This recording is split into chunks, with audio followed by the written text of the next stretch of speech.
मी सांगेन त्या प्रकाराशी जो सर्वांशी दुर्घट. स्वयंवर करायचंय का? हो म्हणले स्वयंवरच करायचंय. त्या काळात तशीच पद्धत होती. पुरुषार्थ दाखविल्याशिवाय मुली भेटत नव्हती. आताही तसंच आहे.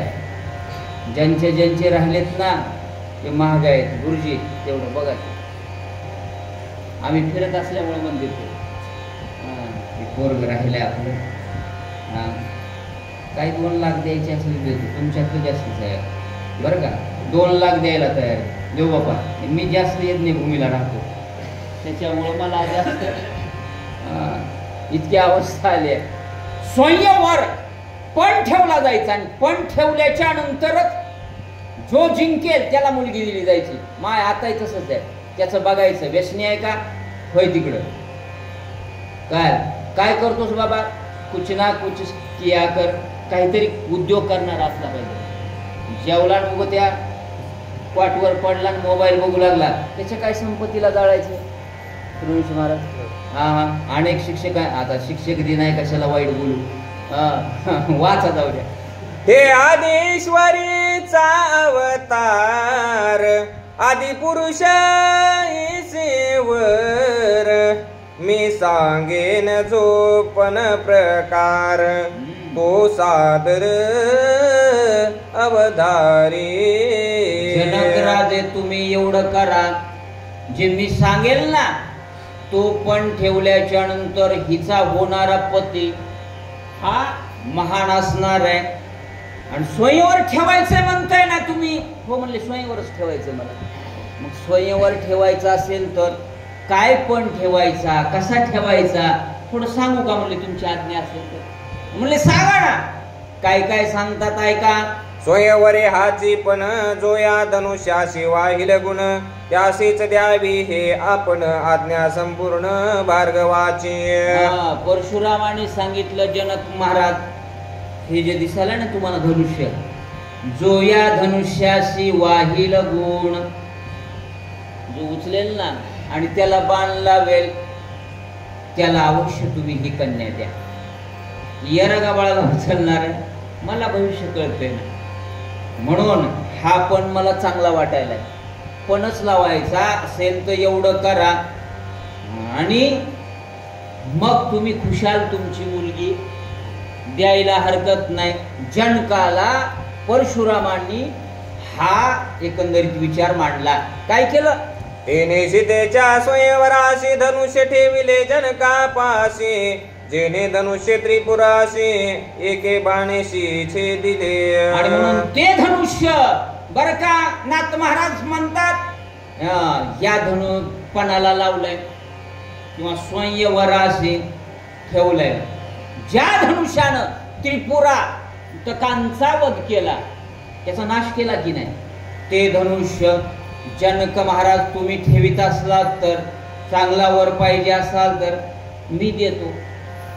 हे घ्या आणि हेच पण ठेवा. परशुरामांनी सांगितलं. काय झालं पुढं? शिवेनेची धनुष्यशी विध्वंसिले दक्ष यागाशी पळवणे सुरनर ऋषी यज्ञभंगाशी पै केले. याच धनुष्यानं शिवानं म्हणजे महादेवानं कुणाला पळवण्याचं काम केलं. दक्षाचा याग होता की नाही त्यावेळेस वापरला होता. तिथंच विद्या घेतली होती. हो परशुरामांनी कैलासावर जाऊन विद्या घेतली होती. देव बाप्पा आपले पोरं पुण्याला जायला तयार नाही. इथल्या क्लासला न गमायत. घरच्या घरी ऑनलाईन आता सुरू झाले तुमच्या माहितीच तर. निम्मे पोरं घरी आले परत न ग म्हणले तिथं काय आहे ऑनलाईनच बरं वाटायला. गेल्याशिवाय काय. पहिलं चांगलं होतं.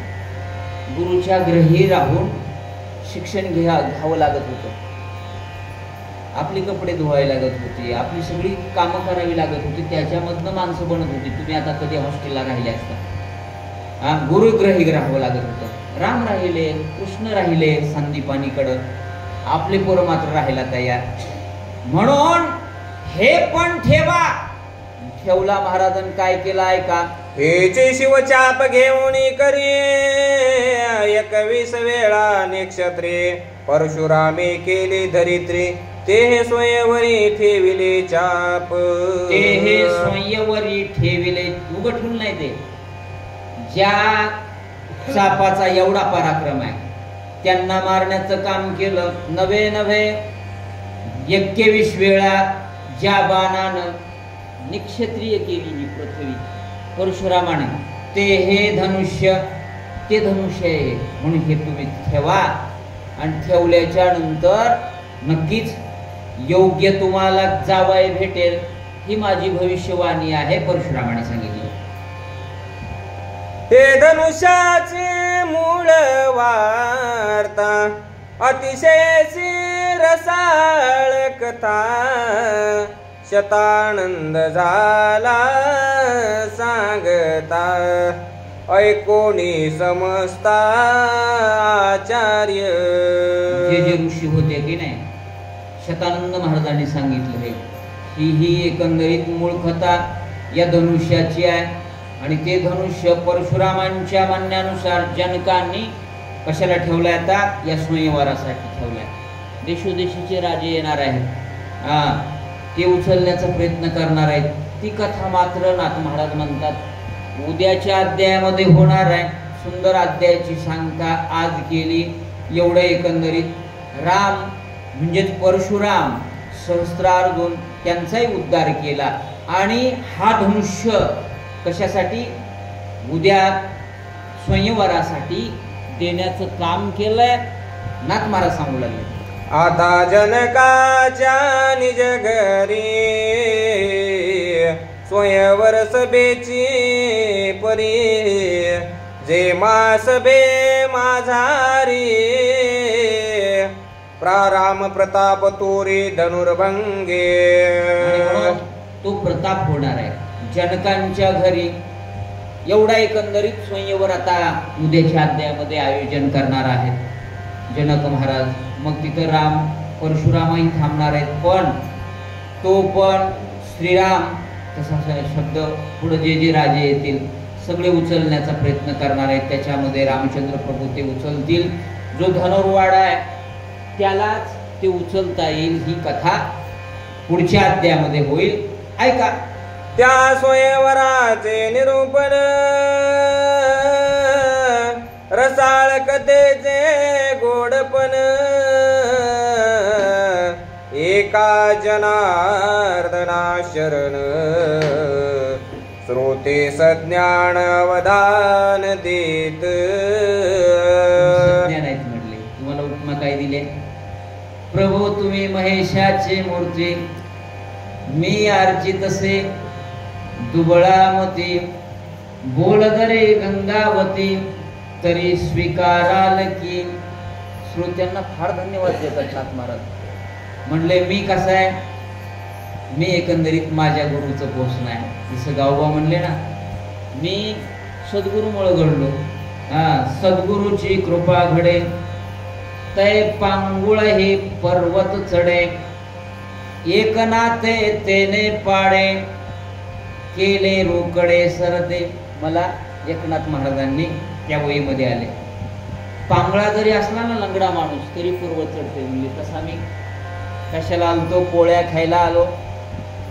पण एवढं रामायण 43व्या अध्यायाच्या नंतर 45व्या अध्यायाच्या नंतर शक्तीचे जे आहेत ना युद्धकांडातील पुढचं जे रामायण आहे देवबाप्पा गावबांनी लिहिलंय. म्हणून फक्त कृपा घडली आहे, सद्गुरूंची कृपा झाल्याच्या नंतर. म्हणून आजही शिक्षक दिन आहे. आणि त्या शिक्षकांना ज्यांनी म्हणजे राधाकृष्णन, सर्वपल्ली राधाकृष्णन यांचा जन्मदिवस हा शिक्षक दिन म्हणून साजरा केला जातो.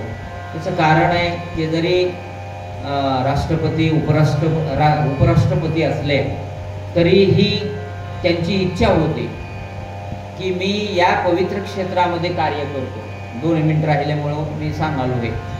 आणि मी पवित्र क्षेत्रामध्ये कार्य करत असल्यामुळं एवढंच करा, मला कुठली आणखीन दुसरी डिग्री देण्यापेक्षा माझा जन्मदिवस हा जे आचार्य देवोभव म्हणतात ना त्यांच्या स्मृती प्रित्यर्थ साजरा व्हावा म्हणून अनेक त्यांनी कार्य त्यांच्या ग्रंथामध्ये केलेलं आहे राधाकृष्ण यांनी, म्हणून तेही आज दिवस आहे माय.